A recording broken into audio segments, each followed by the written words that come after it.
Salmo Kapitulo 92. Awit sa pagdayeg.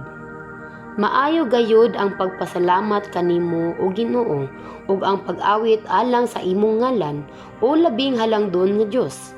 Ang pagsangyaw matagbuntag sa imong gugmang walay paglubad ug sa matag gabii sa imong pagkamatinud-anon, dinuyugan sa huni sa mga tulunggon nga kinuwirdasan ug sa tugtog sa alpa. Nakalipay kanako o Ginoo ang gamhanan mong mga buhat ug nag-awit ako sa kalipay tungod sa imong gihimo. Pagkakahibulungan sa imong mga buhat o Ginoo, pagkalalom sa imong mga hunahuna, dili kini masabot sa mga buang-buang umatungkad sa mga walay alamag.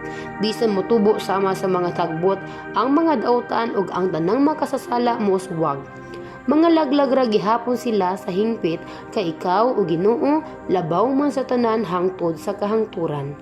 Nasayod kami nga mga matay ang imong mga kaaway ug mabuntog ang tanang dawtang tawo. Gihimo mo akong kusgan ingon sa ihalas nga turong baka. Giduhugan mo akong bagong lana. Nakita ko ang kapildihan sa akong mga kaaway ug nadungog ko ang hilak sa mga dautan. Mulambo ang mga matarong sama sa palmera. Motubo sila sama sa mga sidro sa Lebanon.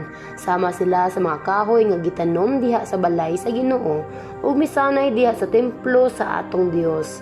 Mamunga gihapon sila bisan tigulang na ug kanunay lunhaw ug lig-on.